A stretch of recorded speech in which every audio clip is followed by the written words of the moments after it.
Hidden inside a historic building in East Village, up on the second floor, a fine dining experience like no other in San Diego. 337 is Chef Jay Furnell's vision of elevated Southern food. In a loft designed to make you feel like you're in his home, it seats just 8 guests. We only accommodate 8 people because I want the experience to be very personal. Where did the name come from? So 337 is the area code in Louisiana where I'm from. So that's what ties in all the dishes. Each dish has hints of his childhood, the most interesting one. Louisiana, we eat a lot of fried chicken. We eat a lot of bald crawfish. He stuffs a cone made of chicken skin with smoked blue crab and corn étouffée and tops it with caviar, the mixture of texture and flavor. Delicious. What we have here is going to be our compressed cantaloupe. I help him prep a Gold Rush reserved oyster with cantaloupe compressed with white balsamic, white truffle, and Cajun.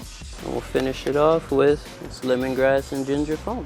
The flavors melt together. It's so tender and delicious. This dish here is like a twist between like paella and red beans and rice, because I love red beans and rice, but we can also push things a little further. He adds blackened andouille sausage and scallops, Carolina gold rice, and a sauce that includes cave-aged Gruyere. Mix it all up. This is what I'm talking about right here. Comfort food.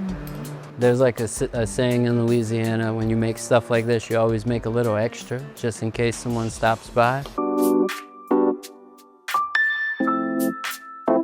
The son of a truck driver and school teacher, Chef Jay is the middle child with 2 older brothers and 2 younger ones. I was the guy that followed my dad around. When my dad would be outside cutting the grass, I had a little lawnmower and I would follow him around and stuff like that. Cooking wasn't something he grew up wanting to do. In college, he majored in accounting. His career path took him to live entertainment, shows like sporting events and concerts. But when the pandemic hit, it hit him hard. When COVID came around, obviously there was no more concerts and things like that. Being that I previously, I guess, did pretty well before the pandemic, I wasn't eligible for any like stimulus checks or food stamps or any of that. So I had to navigate 10 months on my own without any type of income. But then things shifted. While working at a painting business, there was these 2 food trucks that would come, a taco truck and like a burger truck, if you will.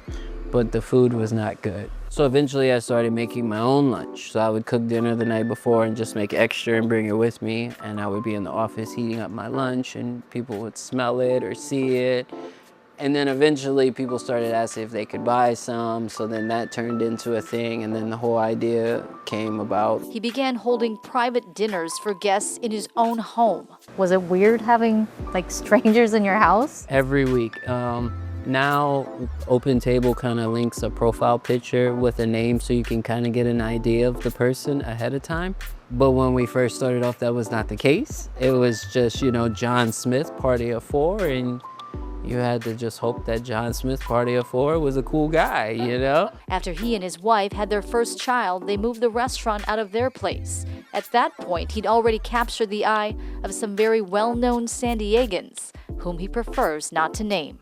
If you come to dinner, you'll probably maybe hear a story or see a picture from a person or 2. But, you know, to protect those people's privacy, we try not to name them, but we are very fortunate to have a lot of San Diego legends, if you will.